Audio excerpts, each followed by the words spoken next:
Je prenais des grands shakers comme ça. Je mettais des glaçons, je les pilais au fond, je prenais une bouteille de rosé, je remplissais le shaker. Comme ça. Je buvais ça glacé. Un shaker comme ça, c'est pratiquement toute la bouteille de rosé. Je pouvais boire ça en une demi-heure, sans aucun problème.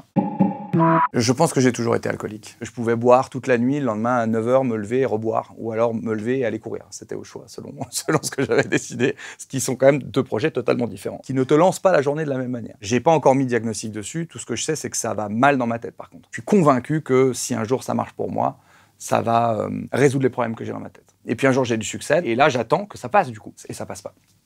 Et là, je sombre. Et puis un jour, je suis en vacances, et là, je commence à boire le matin. Dans une journée, je pouvais boire sans aucun problème 6 litres de vin. Les gens pensent que c'est impossible de boire 6 litres de rosé, mais en fait, on se rend pas compte. Je prenais des grands shakers comme ça. Je mettais des glaçons, je les pilais au fond, je prenais une bouteille de rosé, je remplissais le shaker. Comme ça. Je buvais ça glacé. Un shaker comme ça, c'est pratiquement toute la bouteille de rosé. Je pouvais boire ça en une demi-heure, sans aucun problème. J'arrive à ce que ça ne se ressente pas dans le travail, j'arrive à, pas toujours, mais j'arrive à ne pas boire avant d'aller sur scène et tout. Et de là, donc, j'arrive à cette tentative de suicide. Donc, me demandez pas pourquoi je suis allé au bord de cette fenêtre. J'en sais absolument rien. J'étais juste au bout du bout. Et au moment où je sens que je glisse, je pense que c'est tout simplement mon instinct de survie qui revient à ce moment-là, bon, qui me met comme un électrochoc. Donc finalement, je descends de la fenêtre, le soir, je joue à Nice. Et là, pour le coup, je suis vraiment bourré. Et je me rappelle que la directrice de la salle qui dit « Mais il peut pas jouer, il faut qu'on annule la date. » Et moi, je dis « Je vais jouer. » Et on ne s'est pas expliqué comment. On est limite à me porter jusqu'à la coulisse avant d'arriver sur scène. Je mets un pied sur la scène, terminé. J'ai fait le spectacle comme s'il n'y avait rien. Là, je rentre en cure. La veille, j'ai voulu dire au revoir à l'alcool. Alors, je vais bien dire au revoir. Donc, je me suis assis à une terrasse à 19h. J'ai arrêté de boire le lendemain à 12h30. Alors, en cure de désintoxication. Ils m'ont dit alcoolique. Bon, ça, j'avais deviné. Quand ils m'ont dit alcoolique, j'ai dit là, vous ne me surprenez pas. Faites mieux. Montrez-moi, parce que la cure coûtait cher. Donc, j'ai dit quand même, je ne suis pas venu pour rien. C'est juste pour me dire que j'avais un problème avec l'alcool. J'en avais conscience. Les gens de l'hôtel, juste avant que je n'arrive, déjà, me le disaient aussi.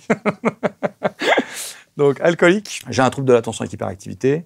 Je suis haut potentiel, ça, c'est pas une maladie, mais ça a un impact direct sur les autres troubles que j'ai. Et je suis obsessionnel compulsif et obsessionnel idéatif. C'est tu obsèdes sur des symboliques. Obsessionnel idéatif, par exemple, c'est que je vais avoir l'impression, par exemple, que j'ai le sida, par exemple. Bon. Donc, j'ai l'impression que j'ai le sida. Il n'y a pas de raison, hein. Il s'est rien passé. Hein. J'étais la veille, j'ai dormi tout seul dans mon lit. Il ne s'est rien passé. Je me lève, j'ai le sida. Ne me demande pas pourquoi, j'ai le sida. Dans ma tête, soit j'ai vu une tache, soit rien. Hein. Soit, juste, je me dis, putain, je suis sûr que j'ai le sida. Donc, bon, alors donc, je vais faire un test, comme tout le monde. Le problème, c'est que le test, c'est 72 heures, pour être sûr au début. À l'époque, machin, donc tu te dis, oui, mais alors attends, parce que c'est mon dernier rapport, c'était il y a combien de temps? Ah oui, alors donc peut-être. Et donc là, je commence à paranoïer. Donc là, ça me nique mes journées, parce que je suis convaincu d'avoir le sida. Donc tous les gens que je vois, ben, va falloir que je leur annonce. Donc tous les gens que je vois, j'imagine comment je vais leur annoncer que j'ai le sida, avec les jugements, comment je l'ai attrapé, parce que pour l'instant, j'en sais rien de comment je l'ai attrapé. Je sais juste que j'ai le sida. Donc le problème, c'est qu'il va falloir que j'explique aux gens. Donc, bon, alors donc je m'imagine aussi toutes les causes, et comment les causes vont être prises. Et je commence à choisir à qui je vais mentir, à qui je vais dire la vérité. Après, je vais voir ma mère. Bon, ben, ma mère, c'est la dernière fois que je la vois. Donc, je suis un peu triste. Bon, déjà, j'ai pas envie de manger avec elle, bon, à la base. Mais je suis obligé, de une, parce que c'est ma mère, de deux, parce que je vais mourir. Alors, je suis vraiment obligé d'aller bouffer avec ma mère. Voilà. Voilà. Donc là, bon, du rosé.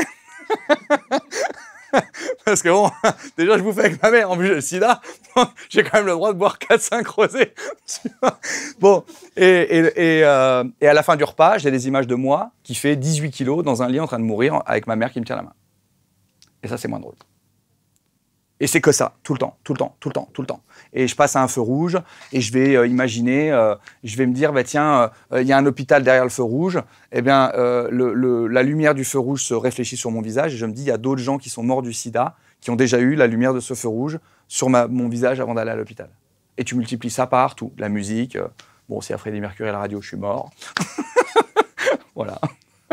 C'est ça la journée. Et c'est un petit exemple, hein. Parce que malheureusement, ça va beaucoup plus loin que ça. Les obsessionnels idéatifs comme moi, je peux avoir jusqu'à des hallucinations auditives et ou visuelles. Donc, je peux voir des trucs ou imaginer des trucs, ou imaginer avoir entendu des trucs. Genre, je vais voir mon médecin, et dans ma tête, il me dit « t'as le sida, t'as le sida ». Bon, ben ça va, hein, c'est négatif. Mais vous venez pas me dire que j'ai le sida? Ah non, c'est négatif. J'ai eu un petit traitement au début sur le trouble de l'attention avec hyperactivité, de la Ritaline. Mais bon, j'ai explosé les compteurs, parce qu'évidemment, il fallait en prendre que 6 ou 8 par jour. J'en ai pris 12, 13, 15, 20, 25. Machin. Bon, voilà, donc on a arrêté ça. Arrêtez la Ritaline. Ce que je peux te dire, sans me tromper, c'est que quand tu as des troubles dans ta tête, la première chose qu'il faut faire, c'est reprendre en main ton corps. Tu as plus d'énergie, donc déjà, tu as moins d'obsession. Tu as moins de fatigue, donc tes troubles sont moins intenses. Ça ne t'en débarrasse pas au bout d'une semaine. Hein. C'est pas avec un Jerry Dranuari que tu... tu vois. Donc, il faut de la discipline. Et au bout d'un moment, les choses commencent à s'apaiser. C'est quand même moi des psychiatres qui m'ont sauvé. Donc, il faut aller voir des spécialistes. On ne dit pas assez aux gens que la dépendance est une maladie. Et ça, c'est aussi très important, c'est qu'il faut bien comprendre que l'addiction annihile aussi la zone de réflexion, annihile la zone de volonté, etc. Donc, c'est pas quand on dit « oui, bah, c'est une question de volonté », ben non, parce que ça fait partie du problème. Là, maintenant, ça fait 5 ans et demi que je bois plus. Ça fait déjà 3-4 ans que ça va mieux dans ma tête. L'alcool... Je vous dis pas que j'en ai pas peur. Je suis alcoolique, je le serai toute ma vie. Si je suis dans une soirée, que je commence à pas me sentir bien, que je commence à avoir trop de frustration, je m'en vais. Si je me lève un matin avec une envie de boire, je vais faire beaucoup de sport. Et puis de toute façon, j'ai expliqué à mon cerveau que l'alcool n'était plus une option. Quand tu as un problème, tu te dis pas dans ta tête, bah tiens, je vais aller me jeter du haut d'une fenêtre. Tu te dis pas ça. Ou alors, faut aller en cure, la même que moi. Mais normalement, tu te dis pas ça. Bah, c'est la même chose. Ça n'est pas une option. Je suis tombé dans l'autre pendant. C'est-à-dire que maintenant, je suis devenu ouf de mon hygiène de vie. Donc maintenant, je suis excessif dans l'autre sens. Donc c'est pas non plus une solution. Parce que j'ai pas encore l'apaisement, j'ai pas encore la tranquillité, j'ai pas encore la sérénité. Donc c'est pas encore le mécanisme idéal, mais c'est mieux que celui d'avant. En tout cas, à long terme, il est plus viable.